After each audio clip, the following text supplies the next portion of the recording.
You're listening to the Into the Woods podcast with your hosts, Dermot and Michael. Let's get into it. Wonderful chase by Hinshaw. Cox again. I cannot believe it. Dacos nearly runs out of room. He's goal. Jamie Elliott has won the game of footy for this famous club. Slap for Nick Dacos. He's going to be the hero. The little champ is going to pick the winner. Here's the Degoe moment. He unloads. Bang! You need your stars. And Collingwood stars just went and wrenched the cup back.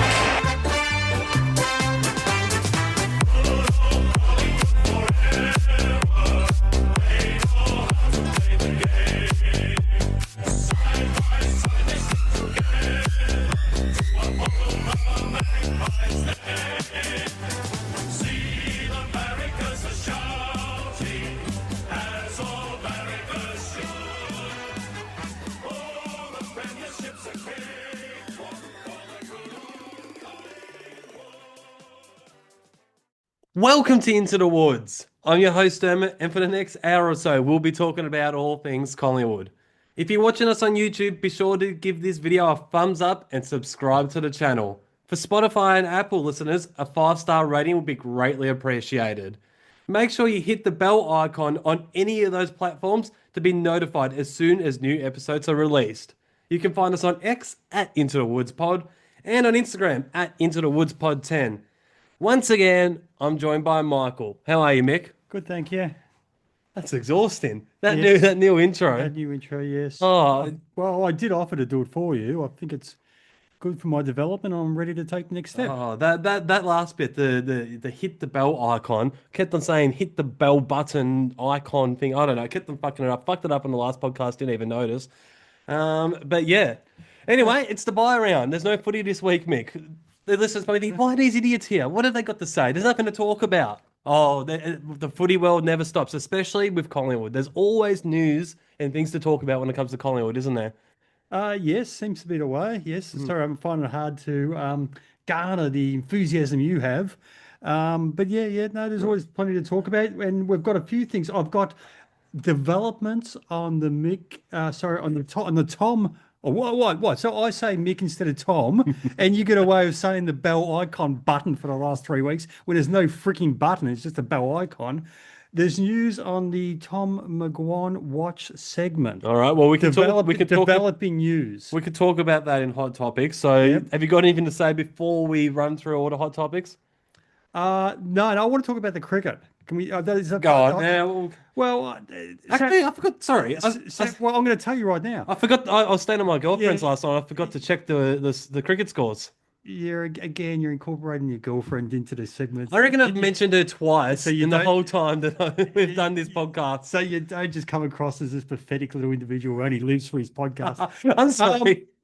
He just manages to weave her in every so often. I am cool. Twice, I've got a girlfriend. twice in 55 episodes or whatever it is, and you've made sure you've given me a bit of a whack each time. I think they need about 70 to win with 8 wickets in hand. They're going to do it easily. But Wait, what? They are? Yeah, they're going to win. Oh shit, they're going to win. Well, if you just listen to me, you don't need to look that up. I'm here telling you what's happening. Okay? Oh my God. So they're going to win. But I was listening to Damien Fleming on Jared Healy's. Get it out of your system. Oh no, well this is just news to me. Like last time I checked, we were in a pretty strong position. Like what happened last night? Well, one of their blokes made a hand. Well, Yeah, they're only chasing whatever 270 a win or whatever. Yeah, but the way that it been going, look, 212, 138, Yeah. 207, they're batting totally. Yeah. So, yeah, I was listening to Damien Fleming the day after the first day.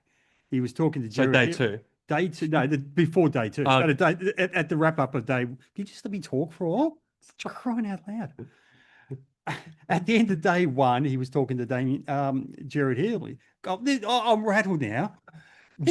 He was talking to Jared Waitley. It's because you keep on interrupting. He was talking to Jared Waitley, and he was saying on the back of Australia making 212 or 218 or whatever it was, he was saying South Africa can't. Well, it's unwinnable for South Africa. He used the term unwinnable, and I'm thinking, gee, that's a big call. Like Australia only made 212 or whatever it was, 218. I think to say something's unwinnable after the first day when it looks like there's definitely going to be a result is a bit weird from an experienced commentator and obviously a cricketer in his day. And it turns out that I was right and South Africa are going to win easily. Odd comment, Damien Fleming. We don't want to babble on about the cricket because the majority of listeners, well, I'm sure a lot of listeners don't like the cricket. This is a Collingwood podcast, but I just want to say one more thing is actually two more things. One, how bad is Marnus? He's a shocking player. He should have not. Why are we trying to force him into the team by being an opener? He is crap. Well, Australia have to realise openers it's a specialty. Role. They've just been trying to fill it haphazardly over the last few years. They had Smith up and over. Smith's not an opener. No. Marnus isn't a cricketer full stop. Yeah, he's not a cricketer full stop. But get a proper opener in there. You got Constance. But secondly, South Africa shouldn't even be there. Like, did you see how it's soft there? They're not actually a good nation. They've just fluked this one test. Like, if this was a 3-match series, we would win it. But that's what Damien Fleming was saying. He said they got a soft draw. He said they're probably in the top 4 nations in the world. No, did you see they beat up on bloody Bangladesh and Afghanistan and all those nations? They got themselves a spot in the final. Oh, that's embarrassing from Australia, though. Jesus Christ. We need to move on from Khawaja as well. All right. Anyway, let's get into all the hot topics. We've listened to the wisdom of Sir Winston Churchill and the brilliance of genius Albert Einstein. In the 60s, we heard the great JFK. Now, all the great minds are talking footy. All right, so we'll move away from cricket talk. Sorry to, hopefully we didn't lose some listeners and some people viewing it after that, because cricket's the kind of sport that you either love or you hate. Like, it is, I can understand why some people think it's boring. Huh? Yeah, well, I would have turned off, especially with all the interruptions. Anyway. All right. So obviously no game to talk about, but there is a bit of news. So number one, Brazzie's re-signed. Was it ever in doubt? I guess it wasn't doubt because we were talking about it a lot, but it's good. Like 4 years, he's left a lot of money on the table. He basically said himself that he was never leaving, and I think he said that Collingwood knew that, so that didn't really help in his negotiations. He's too loyal. But could you imagine Brazzy playing for anyone other than us? I don't think he would have been happy elsewhere. No. He's Collingwood through and through. So 4 years, he'll take him to his about 33. That should see him. Should see him out. Yeah, I think it'll probably more than see him out. I'm not sure if he's got 4 good years left in him. Like, I like him a lot. I'm not sure he's going to be one of those guys who he's not going to be like a Pendlebury or a side bottom who's still contributing into their mid-30s. He hasn't slowed down in the slightest. So. I just can't see it.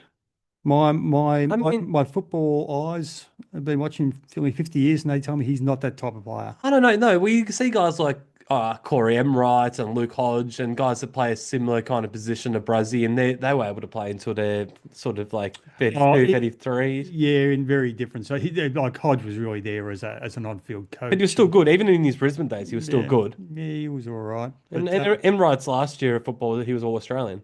Yeah, I can't see it myself. Anyway, time will tell. Hopefully he does. It will be a sad day, the day that Braden Maynard isn't a Collingwood player. A really sad day. He was just he's a favourite. Like, yeah. Oh well, it's all in context, isn't it? It's all relevant. I heard on another Collingwood podcast, it might have been Pies Nation, can't remember, after we recorded our last one, saying how good would it have been to have Maynard out there on King's birthday? Like, he would have dealt with Ed Langdon, wouldn't he? Like, he would have put up with that shit. Well, apparently there's a few calls on social media blaming Maynard for the Gawn May argument. What, the Melbourne fans? Yeah, the Melbourne fans are not happy with Maynard. You're at the game. Was there any? I guess there would have been no abuse towards Maynard. Were there any comments or anything like that? Like, no, I didn't hear any. No, I wouldn't. Yeah.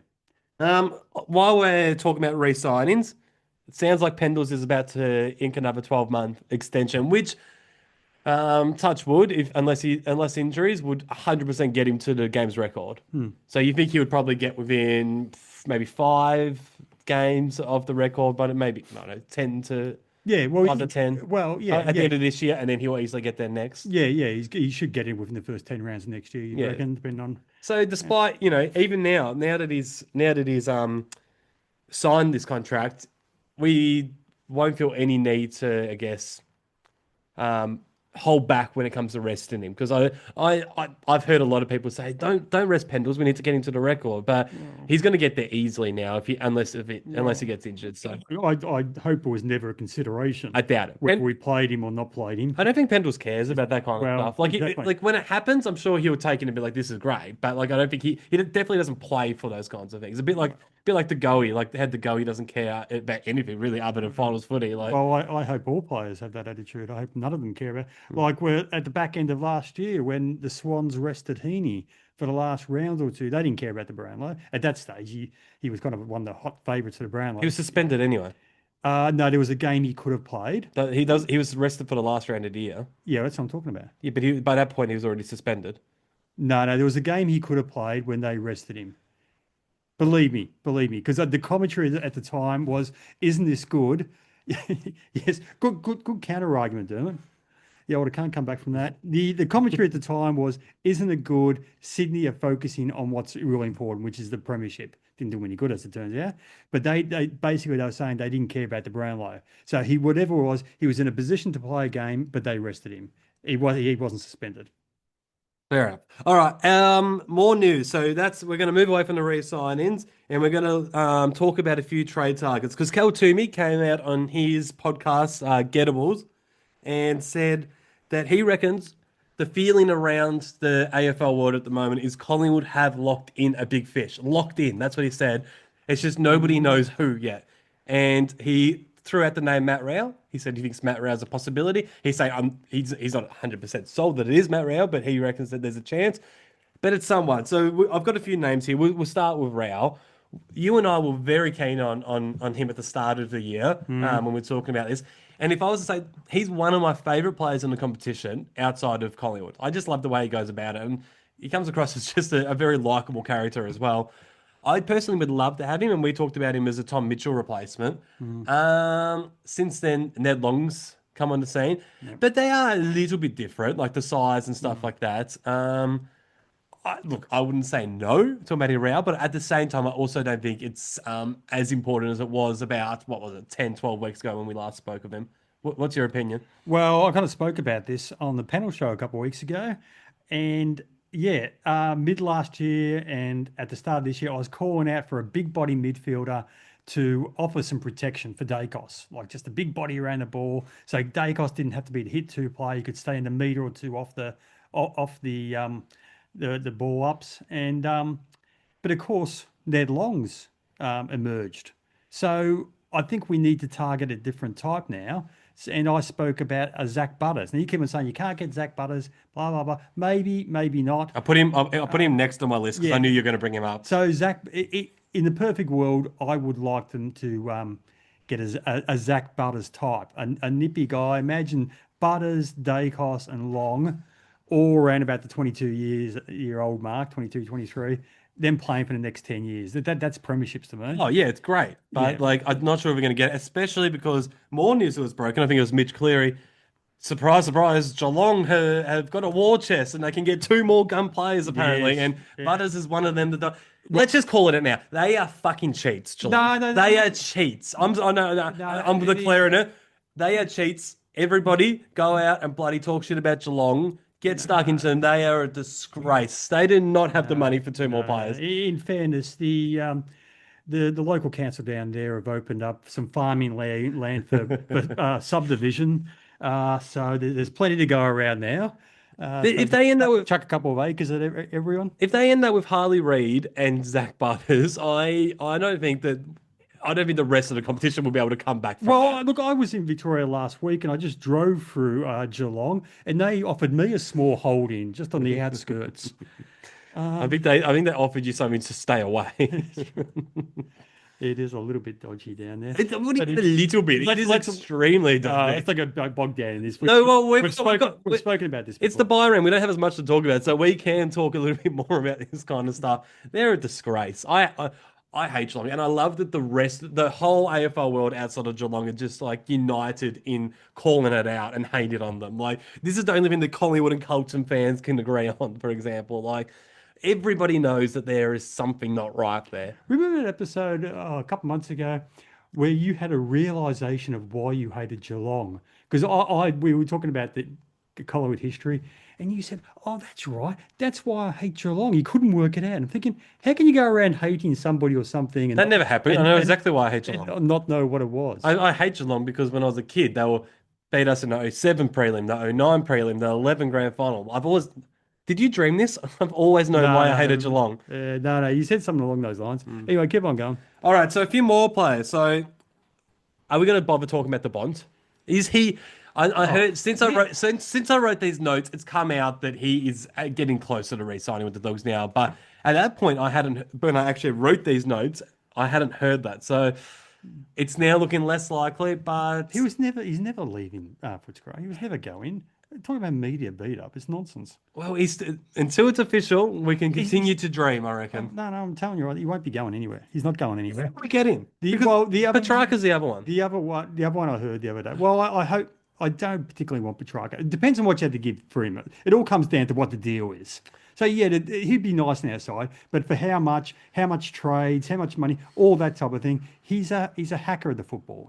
That is so brutal. That is harsh. No, he is. I've watched him for quite a while now because it was pointed out to me a couple of years ago. Gee, this guy just hacks the footy, and I've been watching him, and it's right. He's just a hacker. Can I guess who the player that you're about to say is, or are you reading my notes here? No, I can't see your notes. I'm looking at it, but I can't see. Do you want me to? The one that's media speculation over the last day has been De Koning. Oh, no, to come into Collingwood.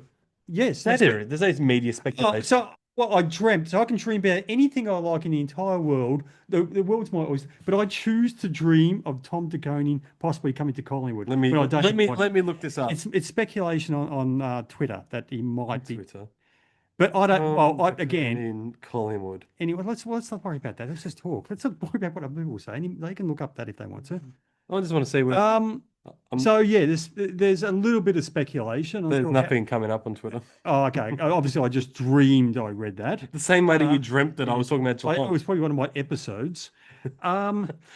Basically, yeah, that he could become at 1.7. If those figures are correct, you've got to be kidding me. To begin with, he's a ruckman. You don't pay your ruckman big dollars.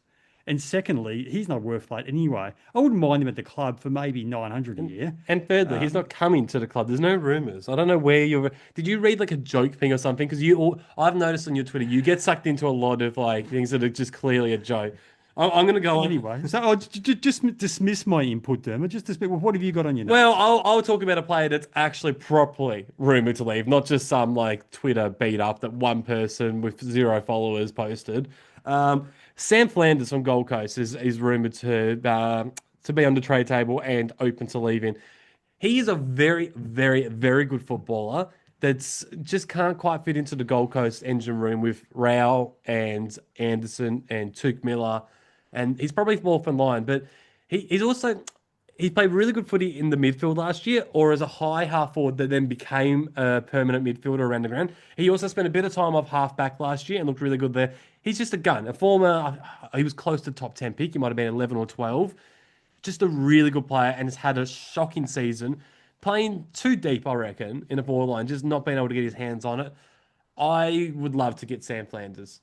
He's one of those guys that I just don't think the public know how good he is because he plays for the Gold Coast. Like he has all the potentials to be a superstar.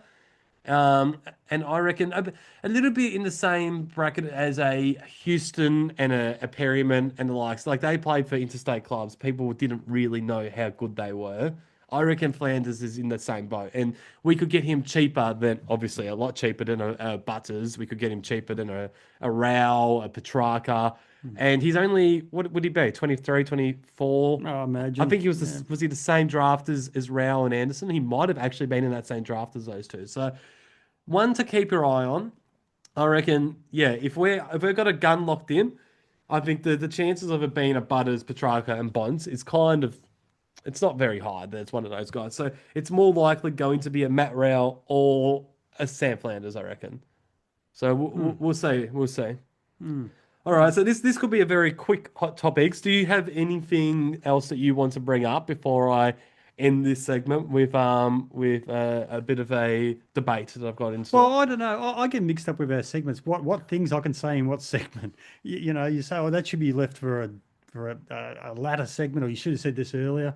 I've just got some notes. All right. All right, Good to see footy people back in head office, AFL head office. You likes of Greg Swans and Tom Harley's. Like, it was being taken over by the lawyers. It was just being, and now we've got proper football people back, and hopefully they will right the ship. Thank God that Laura Kane's role has just been sort of like the myth. Well, her role was just too big for one person. So I think it was just too much for him. She was just hopeless. Let's not sugarcoat it, Mick. She was hopeless. Well, we don't know that she was hopeless. I think everybody knows that she was hopeless, including the AFL. Oh, I touched on the Tom McGuan watch, the development in the segment. I'm not doing it anymore. What? I can't be bothered. It was proving too difficult to track down his stats. They were sometimes Western Jets would post them on one website and then they wouldn't post, and then you'd find them buried in another website. It was getting too hard, so I've given up. But I have heard though, that they're going to be playing him on the request of Collingwood in the forward line to develop. See, that's good breaking news. Yeah. Well, I got it from Jen. Give her a due. Jen, the track watcher, read it on her Twitter page. So, okay, so you just stumbled across it. You weren't actually researching. No, I wasn't researching. Okay, I take back what I just said then. Yeah. So basically, you're lazy. You have one job. I spend hours editing this podcast and everything, and you can't even search for one player's stats once a week. Why did I have to make it so hard to find them? And you sure it's hard, or are you just being your normal boomer self? But as it turns out, it won't really be very stats aren't going to be reflected because he's going to be playing forward line primarily. So he might be kicking a few goals, but I don't think he's going to be racking up the. So we're going to play him forward next year. Why don't we play him a little bit of half back like we did with Nick when he first came into the scene? Get him into the game more. Oh, I don't know. I'm not sure because we've got plenty of half backers, I suppose. I guess we do. Yeah, we've got plenty of half back. I want a new segment to replace that one though. Oh, here we go. And it's going to be titled "I Was Right." Now, this is the segment. This is a segment which highlights when new evidence comes to light to prove a statement you've made previously. And so what about I was wrong? No, we could fill in a whole podcast with that segment. Because the other day we're debating the merits or otherwise of, don't look at my notes, of Pat Lipinski. And I said you need him in the side because he's the type of bloke, when playing in a really good side, tops them off. He doesn't play well when the team's not playing well. I accept that. He's very much an outside runner. He relies on others to feed him the ball. But because of his ability to kick so well inside 50, that's why we need him in there. So this stat came out. Post my comments. Midfielders with the highest percentage of their disposals resulting in a score. Number one is Sam Davidson at 34.6%. He's the Western Bulldogs winger, blonde guy, first year. Second, Patrick Lipinski at 30.2. Then you got Toot Miller, then you got Callum Ward. So 30.2% of his disposals end in a score. So that highlights beautifully my point why you want him inside. That's the perfect segue to this. Okay, so can't you just bask in my glory for a moment? Well, no, can't you just give me a moment to bask in it? Straight to something else. All right, go on, bask in your glory. Oh, it's too late now. You ruined the moment. All right, so basically what we've been doing in a lot of the hot topics is the selection table. We're talking about which guys should come in, like which guys should go out, are these guys going to be ready, blah, blah, blah. So in the preseason, I put together my best 23 and we went through that. And since then, I haven't looked at it. So now's a perfect chance in the bye round, reset. Look at what all the information we know, how good the form of certain players, where they're looking good in the forward line, the midfield, the defense, so on and so on. So I've put together, and it's going to be really quick, but I've put together my best 22 and best 22 or 23? Best 22. So for me, the best 22 was just the easiest 22 to pick, which people might be thinking, what's like we have great depth. How can it be easy? No, the 22 guys that I've selected here, I think they picked themselves, and I reckon 95% of Collingwood supporters out there, you included, will not be able to argue with the 22 that I'm about to read out. But I think the debate would be the last spot in the team, the 23rd man, the sub. And we'll get to that in a second, and we'll talk about this. But basically, I'm looking at this. Say it's everybody's fit. It's grand final day. Who are you picking? Just read the freaking side. Jesus. So that's the one. You tend not to listen. So did you hear what I just said? Grand final day. Final. Everybody's fit. Who are you picking? All right. Picking. Read it out. So I'll start with the defence. Full back line: Jeremy Howe, Billy Frampton, Braden Maynard. Let me absorb that. Say that again. Well, you can do it at the end of each line. So No, say it again. I wasn't. Yeah. can you stop interrupting? No, just read it. Full back line: Jeremy Howe, Billy Frampton, Braden Maynard. Half back line: Dan Houston, Darcy Moore, Josh Dacos. Okay, right. Yeah. Howe, Frampton, Maynard, Houston, Moore, Josh Dacos. Right. Okay. Tick. Oh yeah. Yeah. So the midfield, in the centre, you got Nick Dacos, Pendlebury, Long, with Darcy Cameron hinting it down to them, and Crisp and Sidebottom on the wing. So Sidebottom will obviously be switching between inside out, and then Dacos, Nick that would be, Pendles, Long as your midfield group. Nick Dacos, Pendlebury, Long, Darcy Cameron, Crisp, Sidebottom. Tick. Oh yeah, I suppose so. Yep. Yeah, I had to have time to absorb it all. But It's very simple, Mick. yeah, keep on going. Half forward line, Lockie Schultz, Brody Myercheck, Bobby Hill. Full forward line, Jordan DeGoey, Dan McStay, Jamie Elliott. So essentially, Schultz, Myercheck, Hill, DeGoey, McStay, Elliott. Tick. Yeah, I suppose so. Yeah. And in the bench, I've got Isaac Quainer as the seventh defender, Harry Perryman, who will end up probably being the sort of flexible guy that can play anywhere, Bo McCreary, and Tim Membry is the third tall forward. So Quainer, Perryman, Bo McCreary, Tim Membry. Tick. I'm not sure. I'm not sure. Because the jury's. I don't know what they should do with their ruck. 'Cause I still don't know. Well, McStay. Yeah, I don't know if I want McStay in the ruck with his dodgy. Well, no one's picking Cox, Michael. We've seen that for about 6 weeks. So unless you want Oscar Steen there, then that's the team. So I'm just looking at the squad when you're reading. So for me, I reckon, and I think 95% of Collingwood supporters out there, I think we would all agree that is the 22 when everybody's fit. Where's Ash Johnson? Now the sub. Now I've picked 4 players here, and these are the 4 players that I reckon we can debate, and I'll let you have your say before I tell you who I've settled on, because I've settled on someone. So these are the 4 players. Our boy, Ed Allen. Your boy, Pat Lipinski. Tom Mitchell. And I've put Will Hoskin-Elliott in there. I know he's not for us, but there's a lot of people that would want him in the mix, and I think the coaching staff would have him in the mix. So I've added him in. They're the 4 players that I reckon will be fighting it out for that 23rd spot. If it was grand final day, tomorrow, and all these guys were fit, who will you be picking as the sub? Well, I'll just give a bit of a preamble. I was thinking the other day, when we were discussing whether Mitchell should be in the side at the panel show, and I said, well, how's it different than Sullivan and Long at the moment, or Taylor Adams and Mitchell back in the day in 23? But then I realised, of course, as I was going for my walk the other day, it dawned on me, of course, you got Schultz in there now as well. So to have Schultz, Mitchell, and Bobby Long, Hill. Long. Oh, sorry, I thought you were talking about the forward line next, so they're harder for one guy to rotate. No, I'm just talking about because Schultz sometimes plays further up the Bo ground. McCreary?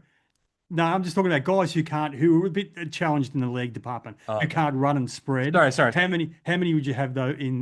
Could you have Schultz, Mitchell, and Long in the same side? I'm not really sure now. Maybe is that a bit slow? I know, But anyway, is Schultz slow? I don't know. I wouldn't say he's slow. He's a great pressure player. but he's not fast. Like he's not a.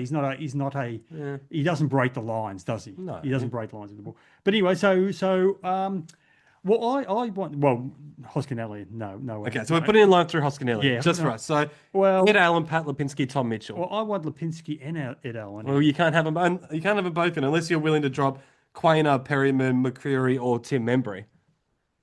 So McCreary is the fun. So McCreary right now is playing really good footy. There's every chance that if he goes through a quiet patch in September, he might be wonderful. But as of right now, he's adding something to our team that none of these 4 guys are. Well, I'm thinking maybe Tim Membry. No, Michael. It's just no. He adds so much to our team.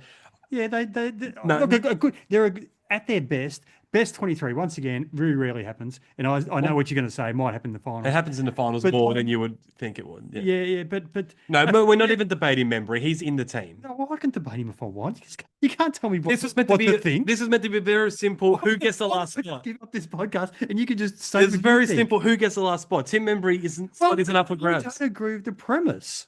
The premise, I don't. The What have you premise, got against Tim Membry? No, hold on. I'm not sold on your actual 22. Okay. Now I'm saying maybe. So you're 1 of the 5% that are dumb then. No. I'm just saying that if it in a very good side, there's going to be good players who miss out. You can't fit 25, 26 into 23. Yes, there's gonna be good players miss out. And when Membry first came to the club, I kind of saw him as a bit of a because we'd had troubles with McStay and Mychek as far as injury went in the previous 2 years. Maybe he's a bit of insurance for either one of them. That was never the case though. He was always the best 22 player. Yeah, And he's proven that this year. well, I don't know if he has. Well, that's because you can't say anything other than the flashy marks and goals. You don't understand how hard he works up and down the ground, I don't- how he brings the smalls and talls, and how he makes Mychek and McStay better, and brings the smalls into the game. You don't see that. It's true, listeners. I don't see anything other than the flashy stuff. And he's not flashy enough for me. So, perfect. I think I'd have Lipinski and Allen in front of him. Oh God, you're embarrassing. But if you're asking, Tim Membry's in the best 22, so just pick one of Allen, you're Lipinski, you're and very Mitchell. aggressive. Tim Membry is a part of the best 22. So you would. Okay. All right. If I agree with you, for argument's sake, let's say he's part of the best 22. So, what out of those, who were? I've forgotten the players. Ed Allen, Pat Lipinski, Tom Mitchell, and Will Hoskin-Elliott. But you put a line through Hoskin-Elliott. I would go.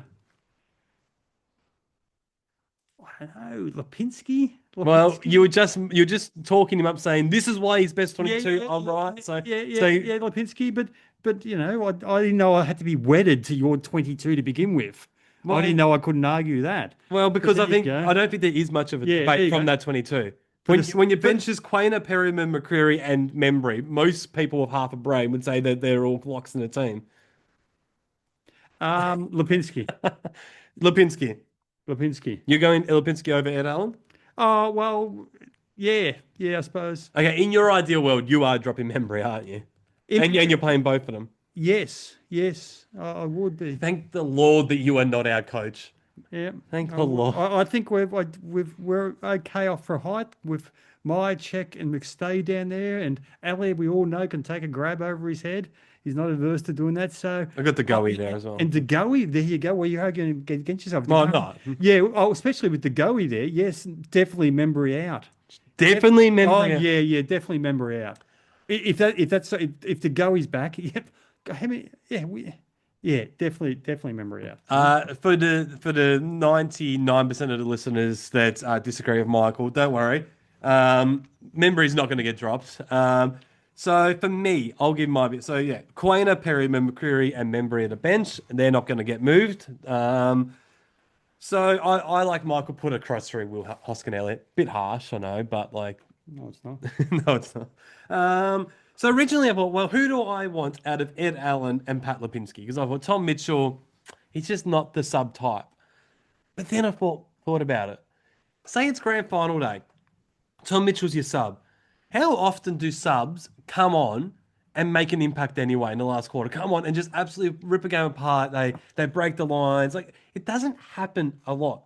Now, if you went into grand final day with a Tom Mitchell as your sub over a Pat Lipinski and an Ed Allen, who are both decent players, but this is the highest pressure game of the season. It's the big dance. Like, would you rather... Don't call it the big dance. We're not the 51st stage. It's a grand final. Would you rather Tom Mitchell, who has been there, done that in big finals, putting his body on the line, or would you rather an outside player? Now, if we were to get an injury, say in the first quarter, and you had to have, 3.5 quarters with one of those guys, I think I would want 3.5 quarters of Tom Mitchell. Because you could I know he doesn't have a lot of strings to his bow, but you got this, say like hypothetically, you get an injury to Dan Houston off half back, and then Tom Mitchell comes in. Well, you could put Nick Dacos at half back. You could put Pendlebury behind your ball. You could put Jack Crisp behind the ball, and then Mitchell could go in the midfield. You know what I mean? So the thing that's in Mitchell's favour here is the guys in the actual 22 are so flexible that they could all move around and Mitchell could come in as that inside mid if needed. Now, if we don't get an injury in the game, Tom Mitchell could come in that last quarter, and the same thing. McFly can say, all right, Tom, 1 quarter football, go in and hunt that ball and get it out to these guys. Go in as hard as you can. Like, he's got the fresh legs. He can. So I don't know. Perryman's another one who's flexible. McCreary, you got these guys that can play anywhere. I think that favours someone like a Tom Mitchell. Side bottom, how many of these guys are flexible? They can all move around to allow someone like Tom Mitchell to come on and play his natural role. So grand final day, who would I want? I actually think I've come around to Tom Mitchell being a sub. The more I thought about it, I love Ed Allen. Everyone knows how much I love Ed Allen. I like your stat about Lipinski, so that's a valid point as well. But there's just something about I just trust that guy. Like, what did he do in the 23 grand final? 24 disposals, 12 tackles or something. Like, I don't know. There's just do you get my point? Kept Neil quiet. Are you more like, I know that you agreed with me originally about him not being a sub type, but are you more open to it after hearing that? We're splitting hairs. If you set aside Will Hoskin Elliott, who I've got strong feelings about, and I don't want on the side. If I was left with a Membry or a Allen or a Lipinski or a Mitchell, we're splitting hairs there. It really upsets me that you keep on putting Membry in this conversation. It's just so disrespectful to a guy that has just earned his spot throughout the season. Well, I'm not saying, I'm just talking about the balance of the side. I'm not saying he's not a good player. I'm just saying, how many of that type do we need in the side? When you've got, as I said, you've already got Mychek up there, you've got McStay up there, you've got Elliott up there, and then you've got DeGoey up there. And we don't need another marking target. DeGoey's going to be a forward mid. Yeah, I know, but he's going to be spending a fair bit of time in the forward line, given he's had an interrupted year. Yeah, so he's going to be mostly forward. You trying to say that DeGoey and Elliott aren't good below their knees? Because they are. They're not your traditional key forward. No, I realise that, but they can bring to the table what Membry can bring to the table in overhead marking, and they can do it on the ground. So I'm just saying it's just the balance of the side. I'm not saying Membry's not a good player. It's just you can't have too many of the same types. I apologise for the attack about saying that you only have half a brain or something when it came to Membry. I'm sure you've got a fully developed brain, but it's just a very, very strange, very, very strange opinion to have on a guy that's just been so good. Like we talk about how good. Do you know your brain only fused about 6 years ago, Dermot? We talk about how good Ned Long has been for guys like Dacos and Pendlebury and Sidebottom and those guys. We talk about that. And we talk about how good Billy Frampton's been for Darcy Moore and Jeremy Howe and those types. Well, I honestly believe that Membry brings the same to that forward line and makes Mychek and McStay and Elliott better. Oh, he does. And you're just not giving him the credit he deserves. Well, I think I am getting the... What you reckon the credit he deserves is he should be out of the team? No, I just said I wouldn't be too disappointed for the last pick, whether it's one of those four guys, and for the last place on the bench, be that a bench spot or a sub, then yeah, I think I can't say it again. I've already said it a few times. I'm not going to say it. I'm not going to say it again. I think the other thing that I'd be really happy to see Mitchell come in as that last man is if it's a rainy, hard slog of a day on grand final day, similar to like 0-2 conditions, so 0-2 grand final. If it's a day like that, Tom Mitchell could be the perfect man to come on as a sub. Yep. So, I just thought it was an interesting conversation. I thought it was more interesting the fact that the 22, there was no debate. And then, of course, you made it into a debate. I literally looked at that 22 and I thought, there is no way any of these guys could find themselves out of the team. You can't speak for everybody by saying it's a debate. No, I didn't. I said some people might feel strongly about, I don't know, they could say Perryman shouldn't be inside. I don't know, I'm just throwing up names. Who knows?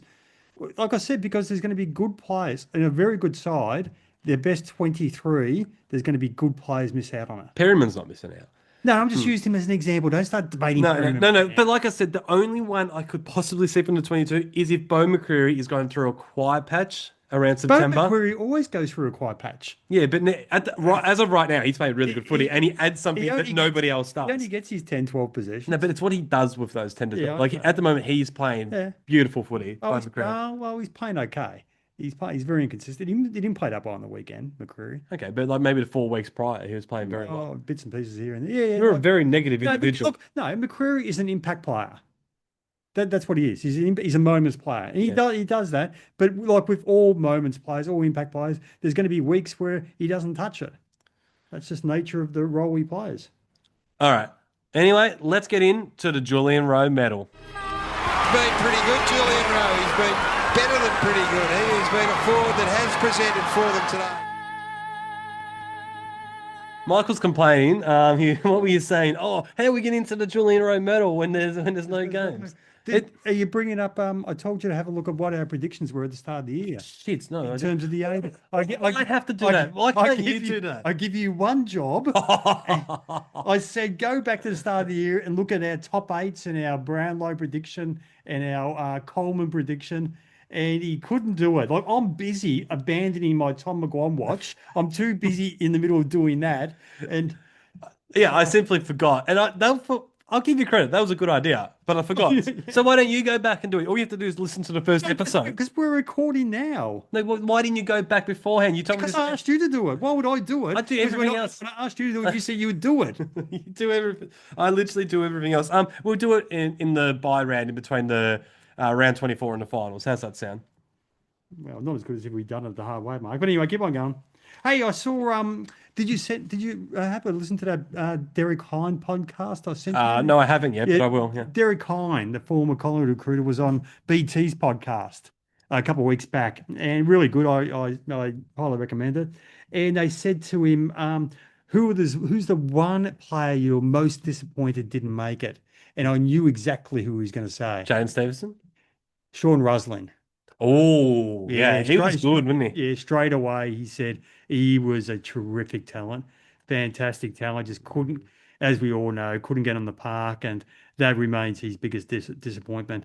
He just said this guy was just elite. He was very good. Elite footballer. He kicked the bag in a final. 4 against Sydney. Yeah. Yeah, they didn't talk about that in the pod, but yeah, he kicked 4 against His Sydney. last goal, so they, well, you wouldn't know because you don't have Instagram, but there's a footy page. There's 2 separate pages. One that posts first goal of any player, so you can request a player, and I'll post the first goal, and another page that you request a player's last goal, and I'll post that video. And someone requested Sean Rusling literally like last week or something, and it was in his last goal in his career was the 2007 prelim against Geelong. Right. Which means, so that bag against Sydney was only 2 weeks prior to that. So he never really, I'm not sure if he never played again or he definitely didn't kick a goal again after that 07 season. Yeah, he had shoulder issues. I think that was the game where Rocker kicked 6 against Sydney. Rocker, Cloak and Travis Cloak, that is, and Rusling all kick bags in the same game. Yeah. What could have been? All right, so the Julian Rowe Medal. This is the first update of the year. I'm going to read out the leaderboard. All right, so I've got the leaderboard here, and we can talk about each. I'll read the top 10 in reverse order, and we can have a little chat about the top 10 as we go. I'm also going to read the split of how many votes you've given compared to me. I think that's going to be interesting. Right. Once we've completed the top 10. I'll let you just ask about individual players. If you want to know how they're going, I'll tell you where they are on the leaderboard and how many votes. So we'll do that. So number 10 in the Julian Rowe Medal, the halfway point of the year, is a guy that snuck into the top 10 last week for the first time. First time in the top 10, right in time to be... what are you giggling about? Yeah, don't worry. It's just your preamble. Our next very special guest is. I'm actually a good host, Michael. So if you were the host, anyway, number 10 on the list is. Go on. Number 10 on the list.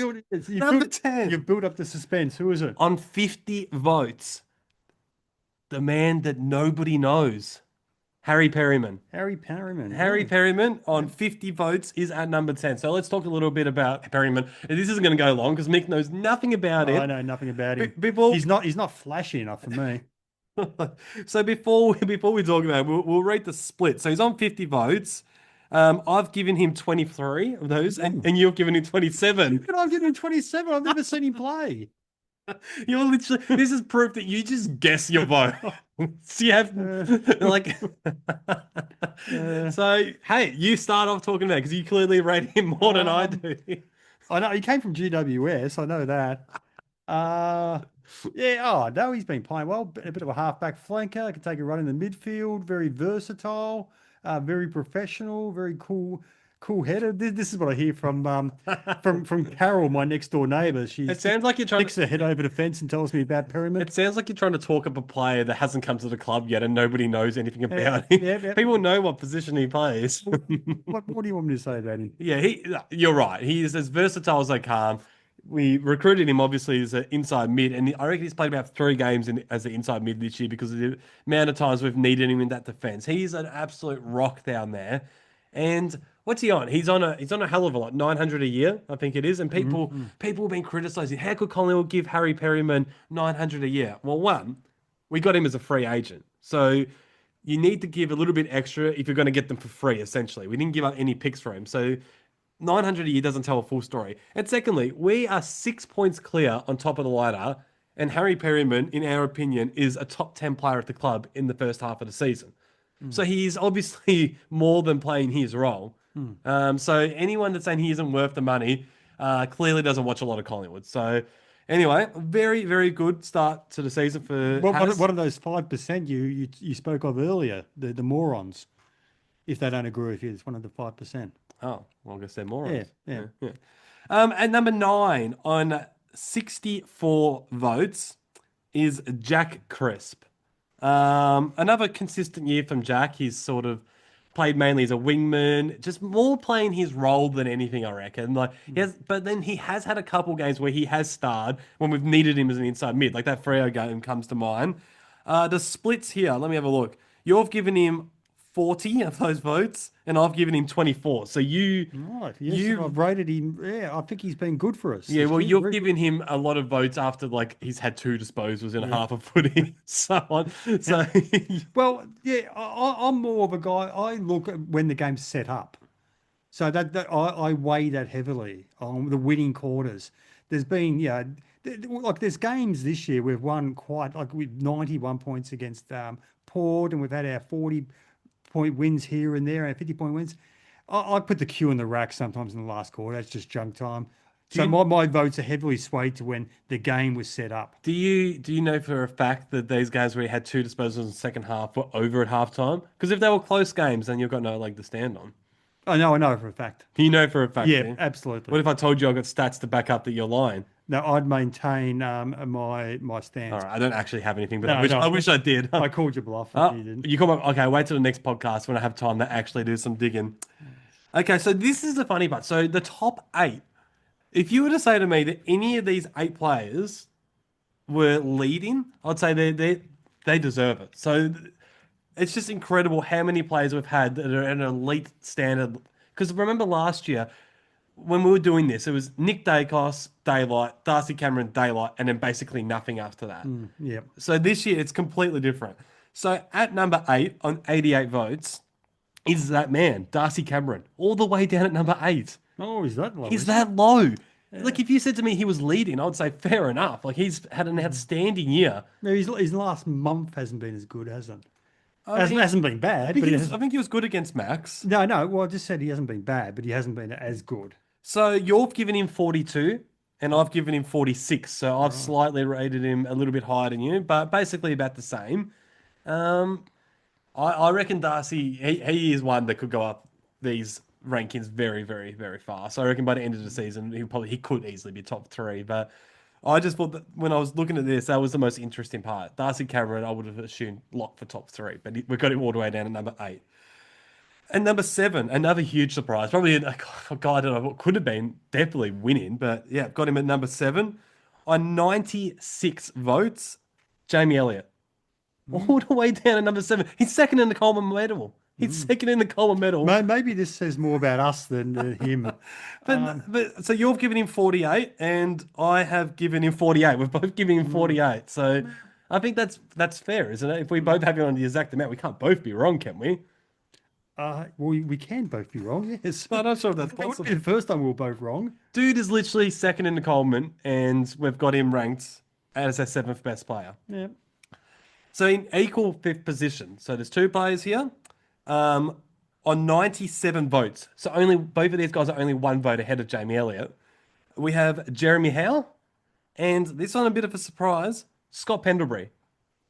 Yeah, equal fifth position. Yeah, I don't see it as a surprise. He's been good. Oh, But he has been. he's missed games though. But very consistent Pendles. Yeah. Very consistent. Whereas like Jamie Elliott, I think has played a lot more big games. Yeah. Where they've then probably had like 8 vote games, then 0, 8, then 0. Whereas Pendles is just like maybe 5. And it, because if you were to say, before I looked at this, if you were to say to me that Pendlebury has had a similar season to Howe and Elliott, I'd say, Pendles has had a really good year, but I think Howe and Elliott have had far better seasons. But I guess not.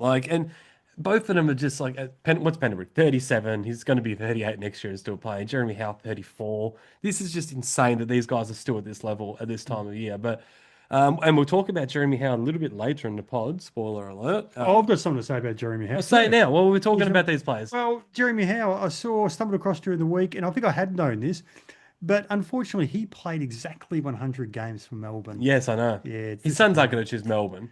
Well, you don't know. You don't know. His sons are only little, aren't they? Little kids. Who knows what the Cubs are going to be in 15 years' time. But Jez is Collingwood through. He was a Collingwood supporter as a kid. He's Collingwood through and through. He'll probably move to back to Tasmania. They'll be in the Tasmanian. Yeah, Academy. that's the more likely. So there's going to be 3 teams that are sort of in the mix for his sons if they're ever at the level. They might not be. So, but and that's if Tassie's even a team. It's hanging by a thread at the moment, isn't it? Tasmanians are doing their best to stuff this up. Honestly, if we fuck this up, I'm moving. I can't be in this state. I would be too embarrassed. It's a disgrace. But anyway, that's for another day. At number 4, on 114 votes, Ned Long. Yeah. Top 4. I can see that. Yeah, well, he's been good for us. Well, if you said that at the start of the year. Oh, if you said at the start of the year, yeah. Sorry, I'll go back a little bit. So I'll give you the split. yeah. I'll give you the splits on Pendlebury and Howe. Sorry, I forgot that. So you've given Pendlebury 52 votes, and I've given Pendlebury 45. So you rate him a little bit higher than me. I've given Jeremy Howe 50, and you've given Jeremy Howe 47. So I rate Howe a little bit more than you. For Ned Long, you've given him 59, and I've given him 55. So kind of similar. So yeah, back to Ned Long. That's who would have thought at the start of the year when we're talking shit about. I remember when Ed Allen was dropped after opening round, and we're saying, how are we picking someone like Ned Long ahead of Ed Allen? Who would have thought? 14 weeks later, whatever it is. Ned Long would have him in our top 4 players for the season. Well, Serge was saying on our panel show a couple of weeks ago that it was no surprise to him, a guy who watches a lot of seconds footy. So maybe the signs were there and we just weren't privy to them. So, yeah. Okay, the top 3. So this is the podium at the halfway point of the year. Getting the bronze medal. Can we do that? Getting the bronze medal. On 123 votes is Josh Dacos. Oh, really? I thought he would have been a bit higher. I thought he would have been... There's only 2 spots ahead of him. Yeah, I know that. I thought he would have been 1 or 2. So you've given him 57, and I've given him 66. Right. So you're the one that's been letting Josh down, Mick. Yeah, apparently. Yeah, so yeah. On the halfback flank, absolutely best halfback in the comp, I reckon. Oh, yeah. Like they say, it's the easiest of all positions. So there's a bit of a handicap system in that. A little, in some ways, but like I said, I think in the last pod, it's also... in a way, the most important role on the ground because everything is sort of set up from that half-back these days. Second position, silver medal on 126 votes. So what's that? 3 ahead of Josh is still side bottom. So you've given him 64 and I've given him 62. So pretty much the same. Yeah. Are you surprised by that? I'm surprised that Nick's number 1. How do you know Nick's number 1? I haven't said that yet. Oh, he's not in the top 10. Well, he might not be. Okay, right. Well, we're talking about Steele for the time being. Yeah. How good is that? Yes. Well, yeah, you would have thought. At the end of last year, he said words to the effect after the Melbourne game that I hope I'm not good enough to get in this side next year. He said with the development, I think he was talking about primarily Ed Allen. That if things are going well, he won't be playing in the side next year. So either he's gone to a totally different level, which he has, or the side's going that poorly. I think it's the former. I say it every week. Who would have ever picked him becoming an inside mid at the start of the year? Well, did you hear what Pendlebury said during the week? What did he say? He said he's always believed he was an inside mid. So when Serge said on the panel show, do you reckon Bucks has been playing him out of position all these years? And I jokingly said, yeah, he probably has. Maybe it isn't a joke. Yeah. Maybe Bucks was playing him out of position. Yeah, I'm just wondering where I heard him say. Yeah, but Pendlebury said that during the week. I can't remember where I heard him say that. But he said, yeah, he's always considered him an inside mid. Right. And top of the table, the Julian Rowe Medal at the halfway point of the season on 158 votes is Nick Dacos. Right. 158. So Steele's on 126. Right, So he's that far ahead. That surprises me. It surprises me too. I suppose he's always in the other than last week. That would have only been the second game of the year. I think I didn't give him votes last week. Well, I'll give you the split. And when he does play well, he's normally getting his 7 and 8s. And I gave him 77 Yep. and you gave him 81. So believe it or not, you've given Nick Dacos more votes than me this year. well, I think there are times where you rate him a little bit high. You put the you compare him against himself.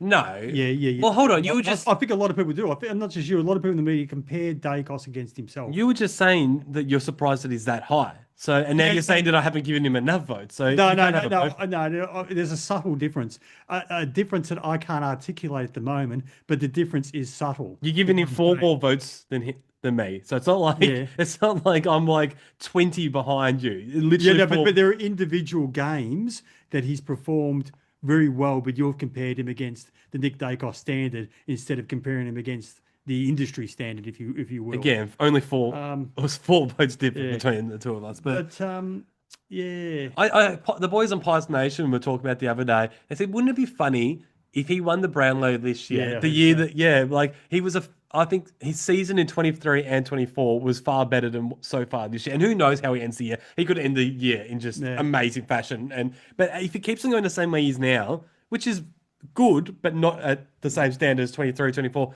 then wins the Brownlow. That would be quite funny. It could be like Swanee in 2010, 2011, where he should have won in 2010, didn't, and he won. So he swapped Brownlows with Judd because Judd should have won in 11 and took Swan's Brownlow in 10. Can I say something that I'm not necessarily a believer of this, but so everyone's saying Nick Dacos 100% 0 votes against Melbourne on King's birthday, and you'd think so. Yeah, I think so. But last year, King's birthday, he got injured in like the second quarter. He had like 12 disposals and he got a Brownlow vote. You don't know with these guys. No, you don't know them. You don't know. He had 20 and kicked a goal, and he was in the action the whole game because of Ed Langdon. So maybe this is just how I think with the umpires. They're not allowed to look at stats. Maybe they just kept on saying Nick, because especially in the second half, they were told, I think, by the umpire and boss halftime, keep an eye on that. So they saw a lot of Nick Dacos. Maybe at the end of the game, they would have given him a sneaky vote. But there was a suggestion, it might have been that game or another game, where they reckon the umpires get mixed up between Nick and Josh. Yeah, well, Josh was clearly best on ground, I think, last year on King's birthday. Josh was best on ground again, so maybe they're going to get them mixed up for the second year in a row. Yeah. But look, I was thinking, and he is one of the best players in the league, the best couple of players in the league. The best player. Yeah, anyway, well, but I think the most valuable players in the game are goal-kicking midfielders. I've always believed that. Goal-kicking midfielders are your best players. I'm disappointed that he doesn't kick more goals. And that shot shot for goal he had on the boundary after he got the free kick from Ed Allen, pushing him in the back. He just didn't even threaten the goals. He didn't even threaten the goals. And like I've caught a few highlights of his, with KB's son releasing all those videos online, Rhett Bartlett. And so you have a quick look at Dacos. His dad was just so fluent and beautiful with his kicking. But they're different people. I get that. Josh is Nick's a lot more mechanical when he's kicking for goals than his dad was. But to take his game to the next level, I think he has to kick goals. He has to be a goal-kicking midfielder. Like last year, we saw Heaney and Warner and Goulden all kick 30-plus goals. He's not threatening that 30-goal mark. He's getting high teens, maybe low 20s. I want him to kick another 10, 15 goals a year. I think he's capable. It's hard when you got morons like Ed Langdon hanging off you. I realise that, but yeah, mate, yeah. So that's the next job. I'd like to see him become more of a goal-kicking midfielder to really go to the very echelons, the very top echelons. All right, to wrap that top 10 up, we'll go through it again. Nick Dacos, 158, is leading. In second place, still Sidebottom on 126. In third position, Josh Dacos on 123. Then we've got Ned Long in fourth on 114. In equal fifth position, Jeremy Howe and Scott Pendlebury on 97. In seventh position, only one vote behind them on 96 is Jamie Elliott. In 8th position, which is just insane, is Darcy Cameron on 88, Jack Crisp in 9th on 64, and rounding out the top 10, we have Harry Perryman on 50. Now, are there any players that you want to ask me about? We can have a little chat about the halfway point of the year. Where have we ranked them? No. I'm sorry. You know, you actually had to give something to this podcast, I Michael. don't have a question. That was a question we've had noticed. No, it wasn't. I told you how this was going to work at the start. And All right. So, I've got the team list here. So what was the question? just any players that you want to talk about at the halfway point of the year, ask me where are they ranked, and we can have a chat about them. Bobby Hill. Okay, there's an interesting one. Bobby Yeah. Hill is. So I pulled that out of the fire, didn't I? Bobby Hill, bang. I can see you're on our team list at the moment. Bobby Hill, 19th on 29 votes. And what's a split? The split. You've given him 17, All right. So I wrote him and down. I've given him 12. Right. Yeah, 12 is a bit harsh. I would have thought he played enough good footy to be a bit further Well, up. remember last year when you said that I give out votes like candy? This year, you've given 731, and I've given 707. So you're ahead of me this year. So a Right. little bit harder to get votes off the old Derm. Yep. Who we got? How's Darcy Moore looking? Okay, that's an interesting Oh, one. fumbles. Darcy Moore. He is in 14th position on 43. So he's only 7 behind Harry Perryman, who's in the top 10. Right. And he's missed a few games as well. Darcy Moore, I think his last couple of weeks have been a little bit disappointing, but I reckon his first 6-7 games of the year were actually quite strong. Not a 2023 standard, but still quite strong. He was looking, but McCreary. McCreary equals 16th on 35. He's equal with Braden Maynard. Right. Yeah, that's about right, because there were times when we thought, well, you one bad game. Well, you actually called for him to be dropped. I think we both did. Well, no, I was one game away. You said, no, that's it. I'll give you the split for McCreary. So you have given him 21 votes to my 14. Really? That Yeah. seems a bit high. 21 votes. I'll give you a couple of interesting ones. So the guy that dropped out of the top 10 for Harry Perryman, just literally last week, was Billy Frampton. He was in the top 10. Oh, yeah. He's on 49 votes, so he's one behind Perryman. He didn't poll against the D's on King's birthday. I think that was probably his worst game of the year, wasn't it? Yeah, he turned it over a bit in that second half. Just a couple of times, a couple of errant kicks.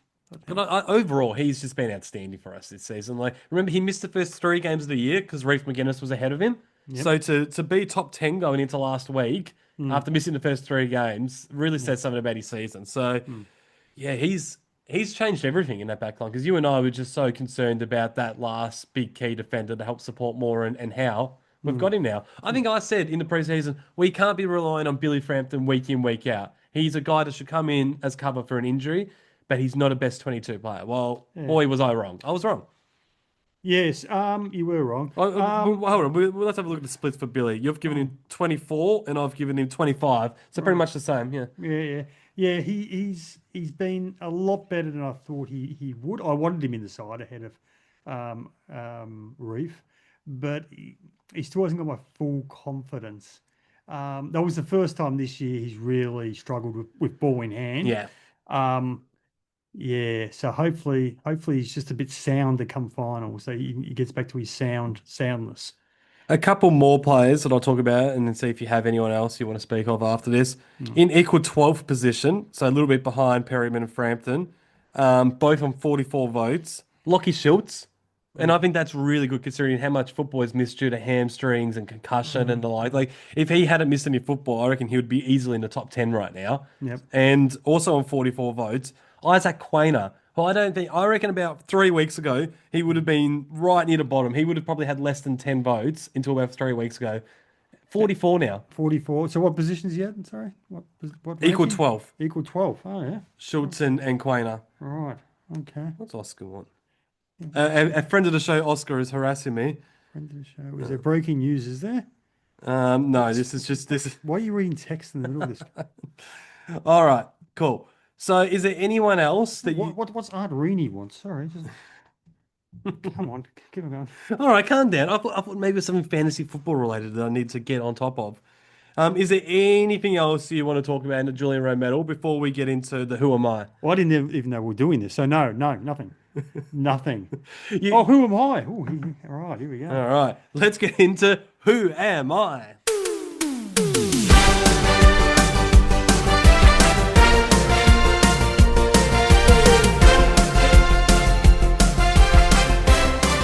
All right, who am I? You're opening a bit of a lead. Yes, what is it? 12-8 now. All right, who am I? I think I've been kind of kind with the first one as well because I feel bad for you.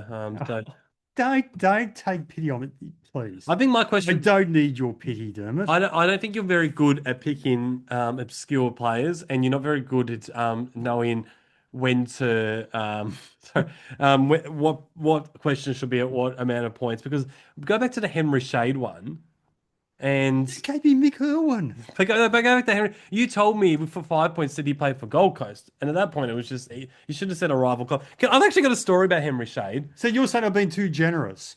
So yeah, I think you. So are you going to concede any of your 12 points on the basis of No, that? because Have you got that's up to you. I think that the Gold Coast thing probably should have been a little bit lower down. But Henry Shade, remember when I said after that, I'm like, he's a Tassie boy. We should try and find him and get him on the show. Remember when I said that? Oh, baby. After I found out the other day, dare I say, am I allowed to bring up my girlfriend again? Is that allowed? Yeah, well, it doesn't stop you in the past. So Come on. she's in the past twice ever before now. She told me a couple of weeks ago. She's like, oh. She hadn't heard this, us talking about Henry Shade, and she said, do you remember Henry Shade that played for Collingwood and Gold Coast? And I said, yeah. And I said, he was one of our Who Am I's a few weeks ago in the pod. And she's like, oh, yeah, he just lives down the street. He's probably about a 3-minute walk from my house. I was like, oh, so should we go knock on his door? I know which house it is now. I'm not going to go knock on Knock on his door a stranger's door. and ask. In fairness, she did say that she's not sure if it's his house anymore, that he did live there. So it could be someone else. Knock on the door. Hello, Mr. Shade. We're Dermot and Michael from the Into the Wood podcast. Would you like to talk about your 10-game career at Collingwood? Yeah, no. Why don't we just do a Stevie J and just break into the house? So go on. But I thought that was interesting after I said we should track him down and find out where he lives. Probably not interesting enough to bring up on the podcast, but anyway. Oh, I did ask her if I could mention that, but anyway. All right, for 5 points. Born and raised in Perth. Oh, so he was born. So he exists, right? Great. That narrows it down. He's existed at some point in time. Born and raised? Born and raised in Perth. I was drafted to the Eagles. Here we go. So I'm being kind here. I was drafted to the Eagles with pick 19 in the 1992 National Draft as a key position player. Oh, hold on there. So, Perth boy drafted to the Eagles at pick what? 19? 19 in the 1992 National Draft.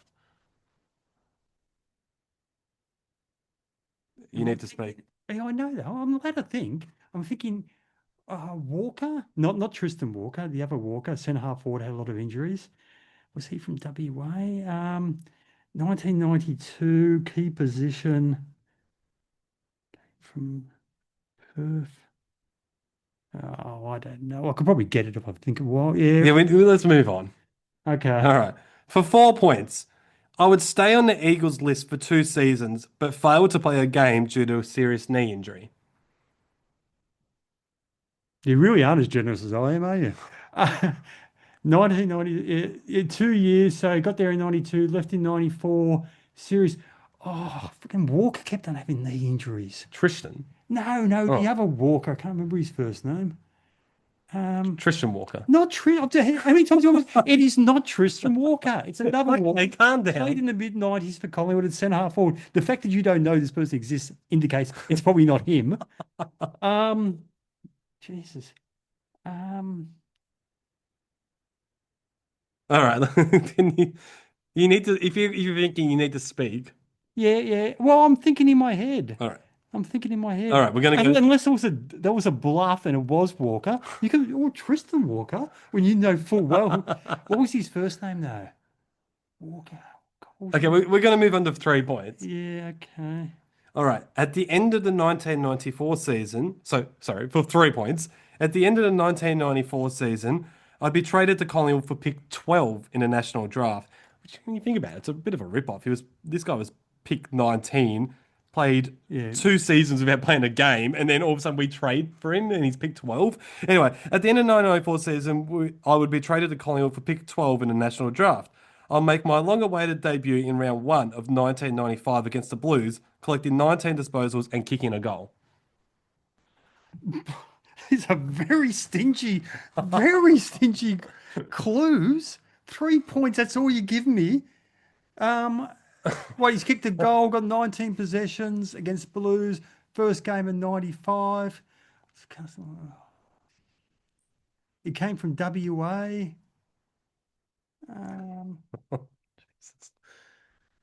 You spent half of the time getting angry instead of actually...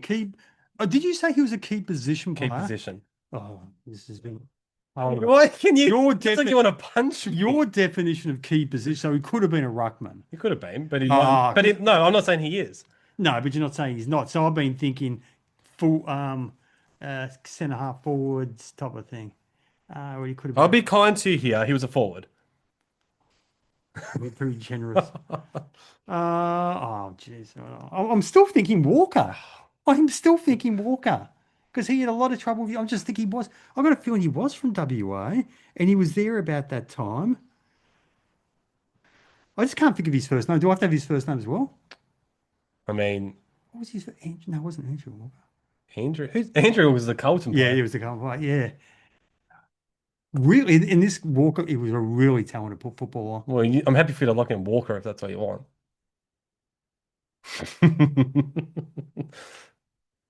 I'm not going to be happy if this is Walker, and I could have got it on pick 5. Well, do you just want to? Okay, so do you want to lock it in, or do you want to go to 2? I like how you're trying to see if I'm bluffing or not. Repeat clue number 3, please. At the end of the 1994 season, I would be traded to Collingwood for pick 12 in the national draft.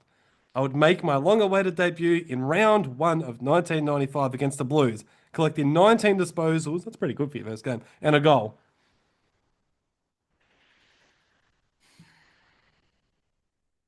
I can't decide whether to say Walker or not.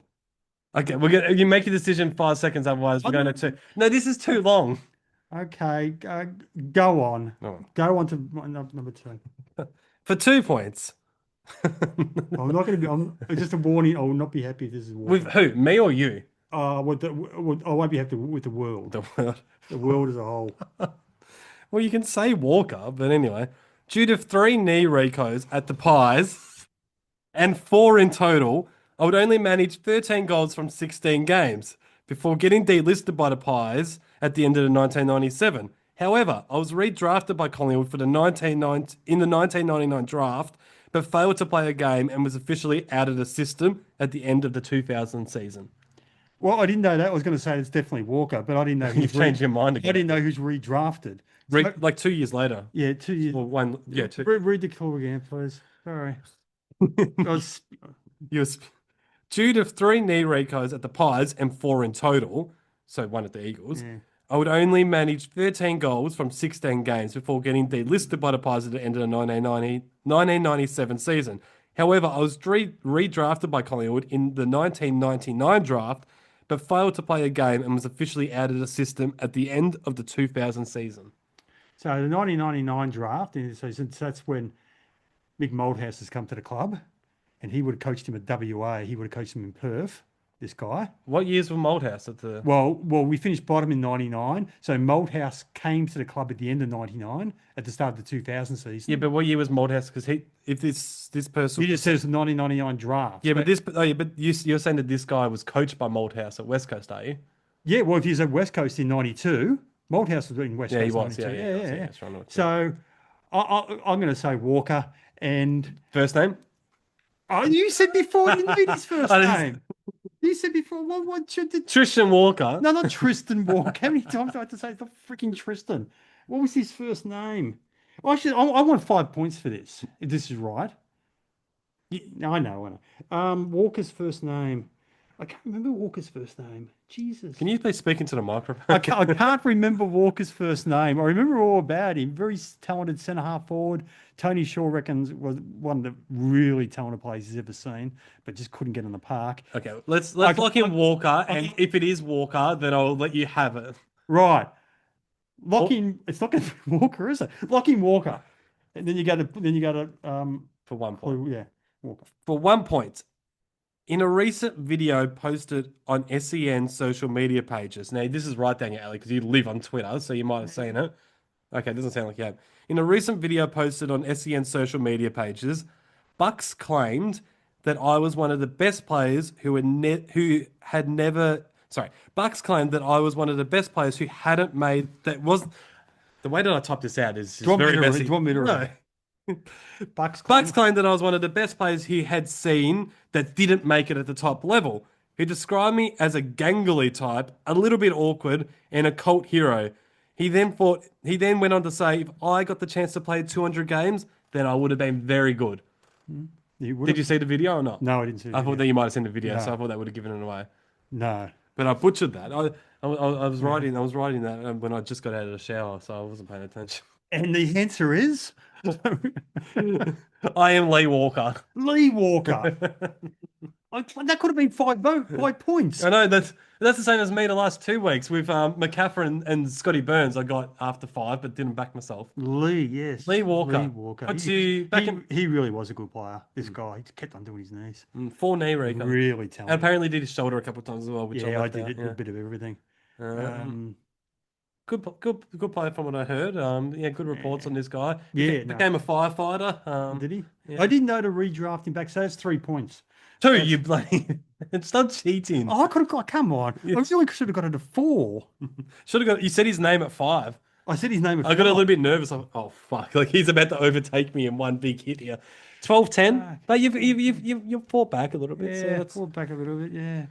All right. Why'd you? Oh, you came across Lee Walker because of that. Because I came across that video. Oh, I came across the video, and I'm like, okay, that's a good one. Yeah, good play, Lee Walker. Yeah. All right, so we'll end this podcast with my long-awaited mid-year All-Australian team. Just very quickly run through. So I teased this about, 3 weeks ago. I said I'll do a mid-year All-Australian team. Well, I've got half a dozen players here I think should be thereabouts. So I'll be just ticking them off as you say. It's basically say how many Collingwood players do I have in here? Am I being biased or whatever? So I try my very hardest not to be biased. So we started the full back line. This will be better than David King's. Did you see David King's on SEN? It was very poor, David King's. Because I don't like Kingy. I normally rate his opinion. Kane Corns was just there giggling at him because he knew it was like he had Dawson in the forward pocket or something. And he had another strange player in the forward pocket. He had Nick Dacos on the half forward flank. Yeah. Right, that was weird. All kind of a wild life, yeah. All right, so full back line. Okay, we're going to start a little bit biased. Jeremy Howe, Sam Taylor, and Nick Vlaston. Half back line, Josh Dacos, another pie, Kel Wilkie from the Saints. Yes, he was one of the ones. Yeah. And Nazai Wanganang Millera from the Saints. Yes, he was another one that I thought. The centre line, Ollie Dempsey from the Cats on a wing. Good player. So he kicked 20 goals at the halfway point of the season as a wingman. That's elite. I reckon numbers-wise, I'm not sure if we would have seen a better first half of the season from a wingman in a long time. When he won the Nobel Prize, not the Nobel Prize, the best first-year player last year, everyone was going on, it was gifted because, Sam Darcy and Harley Reid were in, but it's suspended. I'm thinking, no, this guy's good. He's a good player. Yeah. This guy's a really good player. He's a better player than Harley Reid. Oh, yeah. Maybe he's better. Maybe he's not better than Sam Darcy, but I think he's better than Reid. Probably very few better than Harley Reid would probably end up being a better player, but as of right now. Don't know. This guy's a good player. Come on. So, I got him on a wing. I've still got Nick Dacos bang smack in the centre. I don't care what anyone says. Like, he's not as good as what he was in 24-23, but he's still in the top 3 midfielders in the game, I reckon. And still side bottom on the other wing. Am I being biased? I've already got 4 pies in there, but we're 6 points clear top of the ladder. Yeah, still side bottom. He's kind of on the borderline there. He'd be thereabouts. Half forward line. I've actually got Nick Martin on the half forward line. I think he's had an elite season. He's been starting half forward playing for Essendon, and then he plays everywhere. He plays wing, half back, half forward. He's even had a few centre bounces in recent weeks. He's just a really good player, really dangerous around goals, runs up and down the ground. So, yeah. Good Collingwood man. Yeah, right? yeah, he grew up a Pies fan. So crazy Pies fan. Got him on a half forward line. Jeremy Cameron at centre half forward, and Cozzy Pickett on the other half forward line. I think he's kicked about 20 goals, averaging more than that, maybe about 20, 25 goals, averaging about 20 disposals. So, yeah, I think that's fair as a half forward. Full forward line, Jamie Elliott. So there's my 5th Collingwood player. I've got Jesse Hogan at full forward still. He's one goal behind Ben King. But I just rate him a little bit more than King despite that goal. It's a one goal difference. So I've picked Jesse Hogan at full forward, and I've got Jack Higgins in the other forward pocket, who I think's had a pretty solid year for a small forward. Yeah, his last month hasn't been crashed. Wouldn't you just have Elliott at full forward and have a smaller? You like your big guys, don't you? I like my spine. I want my spine of Jeremy Cameron and Jesse Hogan. And then the followers, Max Gawn, I've now got. I said after about round 5 that I think both Cameron and Cherry are ahead of him. Gawn's gone nuts since then. I still think he's the premier ruckman in the competition. On the ball, to go with Nick Dacos, Jordan Dawson, and Bailey Smith. Bailey Smith could also be picked as a wingman, but I reckon he's been a top 3 midfielder this year. And as much as I hate him as a person, I think you need to. Well, you don't know him as a person. I don't think you need to know Bailey Smith to know that he's a bit of a shit bloke, But yeah, I've got him and Dawson there alongside Nick. The interchange bench, I got Ed Richards. Unlucky not to be on the ground. I think he's literally number 1 in the comp for like score involvements and inside 50s. He's a gun player, gun midfielder. Remember when he started as just a halfback flanker? He is a gun midfielder. Did you see my tweet during the week? No, probably not. Mate, it disappoints me. It's not right that he's not a Collingwood player. His family go back to the very foundation of the club, the Panams, and then the Richards. He's had multiple champions of our club have been in his family. He should be at Collingwood. Now, I know we had the opportunity to pick him up. I looked at his draft the other day, and you know who we went for? Oh, no. Who's now strutting him stuff at Ferntree Gully? Jaden Stevenson we went for instead of Ed Richards. Yeah, that's fair. Well, I think Jaden Stevenson had all the talent in the world. So do I. But that's just it's just unfortunate. It's just unfortunate. But we should, yeah. But there should be some rule. I know you got the father-son rule, and that's on shaky ground as it is. Clubs don't like that. They should have some other grandfather. Like, freaking Merritt from Essendon would be a Collingwood. Maybe they need to like raise it above 100 games if his grandfather. Maybe 150, 200 games. Yeah, well, he's Ron. I'm not sure how many games Rodden Richards played, but Charlie Panham back in the day, his great-great-grandfather, and Albie Panham and all of those guys. You know about the Panham family? The first great family. Rings a bell. The first great family of football was the Panhams. Okay. We'll move on. So Hugh McCluggage is also on the bench. It's okay. It's met with your approval. Okay, keep on going. Hugh McCluggage, Brisbane second on the ladder. I think he's been their best player. Taking his game from like more of a wingman to he's now spending more time in that inside mid and he's dominating. I then got Lockie Ash from GWS on the bench as my 7th defender. He's another one I had down there. Very, very good season from Lockie Ash. And I've gone the double rucks. Because I just think we're in a great spot in the competition at the moment for rucks. It's not Darcy Cameron, though. I've gone Tristan Cherry. Yep. This is me trying not to be biased. I think, Gawn, Cherry, and then Cameron's the third. He rounds out my bench. I haven't gone a sub because I still don't think why do we play with 23 players and yet the Australian team is 22? I don't get it. They don't have a sub on the Australian. No. Well, it's not a team of football. It's not a football team because a football team is 23. It's strange. It's strange. Okay. Like grand final day. So I got the unlucky guys. Andrew Brayshaw, unlucky. Isaac Rankin, unlucky. I've gone Cuzzy Pickett over Rankin. Libba, unlucky. Darcy Cameron, as I said. And Dane Zorko, unlucky as a halfback flanker. So you talk at Collingwood players, the 5 guys I've got Jeremy Howard, Josh Dacos, Nick Dacos, still side bottom, Jamie Elliott. They're the 5 Collingwood players. Is that fair? Is that too many? Like we're 6 points clear top of the ladder. No. Well, remember when Geelong used to win those premierships and 07, 09, 11. They used to have 6, 7 players in the Australian side. Any Collingwood players, like we just read out the Julian Rowe Medal, is there any of those guys that sort of like Pendlebury? Nah, I don't think Pendlebury would be. Like I said the other week, I don't think he'd be. I can see him not getting there, but he wouldn't be lost in a side like that. No, maybe the 40-man squad, but probably not. He's still as good as they come. Any other Collingwood players? Who else was in the Julian Rowe Medal leaderboard? Like Ned Long. Like I love Ned Long, but probably not. Yeah, I think they're the 5, and Cameron will probably be in a squad as well as the 6. But I'll throw out some other names from other clubs. Give it. Anderson. Have you got Anderson in your side? Noah. No. Noah. Can I just say, I'm not as big of a Noah Anderson fan as the general AFL public. I think Matt Rowell is the better of the two. And honestly, if Sam Flanders was given a bit more of a chance in midfield, I think he'd be just as good as Anderson. I got him in a similar boat to someone like a Caleb Sarong, who I don't rate that highly. They're both good players, but I just don't think they're at that top level. Max Holmes from Geelong. Yeah, another very good player, but as all Australian selectors say every year when they're trying to defend their selections, if you're bringing in Max Holmes, who are you taking out? Like, is it Dempsey? Is it Sidebottom? Is it McCluggage? Is it Ed Richards? Is it Bailey Smith? Nick Dacos? Dawson? Like, who are you taking out for? I don't know. I reckon you can make an argument for all those. You could, you could, but like, which one are you prepared to say they're 100% out? Like Ben Keys from Adelaide. Interesting name, someone that did cross my mind. If you were having a sub, he's the man you put as your sub. Is he? Why? Oh, because he's a energizer bunny. He comes on, he energizes everything. Gets up there, breaks lines.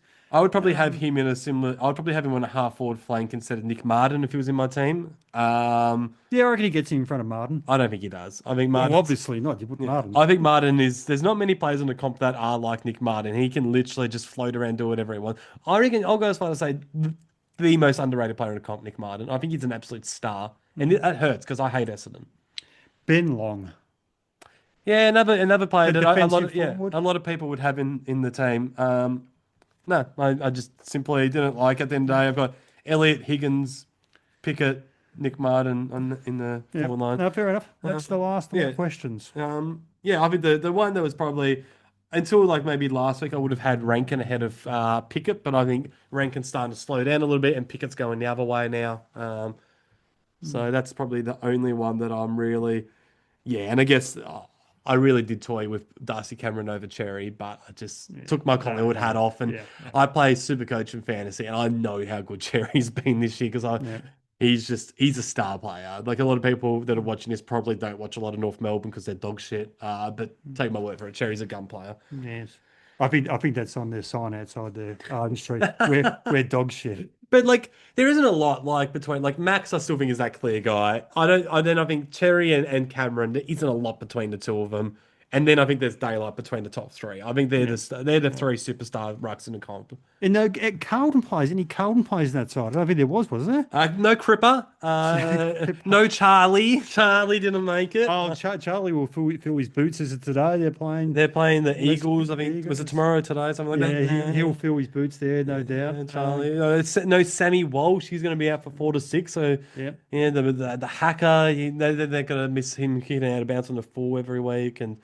Kicking it straight down the throats of the opposition. It's incredible. They're still in the race for the finals because they play North and West Coast and Richmond twice. Yeah, isn't that what we've spoken about? But how they come up with that fixture is beyond me. For a side that made finals last year, and for a side that didn't make finals, Collingwood, we don't play West Coast. They play West Coast twice before we play them once. Yeah, literally. How does that work? Like, I know we've had this debate before, but you just shake your head at whoever's doing the scheduling at head office. But there you go. All right. So before we wrap this up, tips. So we're not playing this week, but we're not going to be doing another pod until the St Kilda game. So let's look ahead. Is it a week from now? When do we play the Saints? What day of the week do we play them? Who are you tipping? Well, Pies, of course. Pies, but I do have a bit of trepidation. It's at Marvel Stadium. It is. It's Saturday night, next Saturday night. So we're more than a week away, and we're doing our tips. So it's a bit difficult a week out because we don't know who's playing. Marvel Stadium. They're a decent side there, but how can you tip against Collingwood at the moment? I said last week that I was a little bit nervous in terms of us coming off the bye, could be a little bit flat, having to go to that dump in Marvel might make us a little bit more flat as well. Then coming up against one of the most uninspiring teams imaginable in St Kilda, that could be another thing that makes us flat. Like, we love the big games in front of 80,000 at the MCG, not this fucking shithole Marvel against fucking Ross Lyon, St Kilda. Watch language. How bad is St... You sent me a message a couple of nights ago after the Bulldogs game about the Saints and Ross Lyon. Well, I shook my head when they went back to Ross Lyon 3 years ago, whenever it was. And thinking, they've been there, done that. The guy has proven he can get sides competitive. He can't take them. He can't make them into he can't take them to the very pointy end. I know he's lost he drew a grand final. I understand that, but even that was 15 years ago now. He was a bounce off a ball of one. He was a toe poke away from another. He obviously got Freo there as well. But yeah, no, I agree with you. I'm just saying he was a great coach, a very good coach years ago. But the more successful sides are going towards the younger coaches. I know. Then Fagan won the premiership last night, so he's an outlier. Yeah, he's like 63. But you think the St Kilda wouldn't have gone back to the well with Lyon, and if he's campaigning to get De Koning for 1.7 mil a year, De Koning was taken to the cleaners on a guy on $450,000 a year a couple of months ago, and Darcy Cameron. Darcy Cameron absolutely took him to the cleaners. You're not paying De Koning. That's why that side has only won one flag in 150 years. And they're going to lose Bangenham Miller. So they get this guy, but then they lose their best player on top of it. So that doesn't even make them better. They're just going backwards. Like Ruckman, like I've said in the past, look at the last 10 premiership ruckmans. Take out Max Gawn. The rest of them are just all journeyman types who you pay your $450,000, $500,000 a year. You don't need a great ruckman to win a premiership. No, you don't. Although, in saying that, 2010, we got Jolly, he was a great ruckman, and it was the difference. Him and Luke Ball. Yeah, that's going back a long time. That's going back a long time, and there's the exceptions to every rule. Brad Oddens, would have Geelong been able to win their premierships if they didn't get him from Richmond? Well, they only won by a lazy 119 points. Yeah, but you also first one. Yeah, but they had to get there in 2007 prelim against us. No, I think I could have rucked for them that day. If Brad Oddens didn't play in the 2007 prelim, would they have even been there? Oh, look, because that was against us, and we didn't. He killed us that night. But you could take any argument in the universe and you could break it down with exceptions. No, I actually agree with you. I'm just trying to create a conversation. Yeah. But there's always an exception to every rule. So in the last, you've gone back 20 years and you've grabbed two guys. It's almost 20 years. Yeah, Jesus, what a time. What has happened? You've gone back 20 years and you've grabbed two blokes. 15, yeah. Well, no, 2007 is... Well, that's... Oh, sorry, I was talking to... 18 years ago. I was talking 10, 11. Yeah, so you're going back to 2007. So that's 18 years ago. Yeah. So, yeah, of course you're going to be able to pick isolated instances of... But, you've got a lot of journeymen in there. Like, how many... Nankervis, how many did he win? Did he win? Three? Yeah, he did, yeah. So he's a good, honest battler, Nankervis. Darcy and Cox. Cox, Big O, I know he didn't play in the grand final last year, but then Darcy Fort came in, yeah. And West Coast in Lycett, and what's his name? Oh, I thought you were trying to say Myercheck. No. Lycett and Vardy. And Vardy, Jordan Roughhead was the Dogs rack in 2016. So, McAvoy, and I think Max Bailey was in the first Hawthorn. He was 2008, yeah. So you're right. Going right back to the 2000s. Clark Keating played in 3 premierships. Mike Pike. Like he's from the Swans. Mike Pike, Mummy was also in that team. What's that, sorry? Mummy was in that team too. In the Sydney 2012. Yeah, on the Brisbane side, like Keating used to come down from the hills like for a month a year and play in finals for Brisbane and then dominate and just go back to the hills. Did he wasn't much of a home and away player, was he? No. Who do they normally go with in the ruck in the home and away? Is it like Bo McDonald? Guys like Jamie Charm? Sharman, they were around, but they used to pull Keating out for the finals. Interesting. I'll give my tip. I don't know. How did we start talking about I don't know. Clark Keating? I'm not sure. That's what happens in the buy round. We have more of a chance just to babble. I'm going to tip the Pies by 25. I have a feeling that it's not going to be a comfortable game. I'm very confident we'll win, but I'm not confident it's going to be comfortable. It just feels like it's going to be one of those games that, it's going to be a bit of a tough watch. Did you give a margin? No, I didn't. Well, for what it's worth. 2020. No. Let's go a bit more. Let's go 37 points. Oh, okay. Nice strong win. Strong win. All right, we're going to wrap this up. Any final words? No. All right, don't forget to subscribe to our channels on Spotify, Apple Podcasts, and YouTube. If you want to follow our socials, you can find us on X at Into the Woods Pod and on Instagram at Into the Woods Pod 10. Thanks for listening. We look forward to doing it again next week. See ya.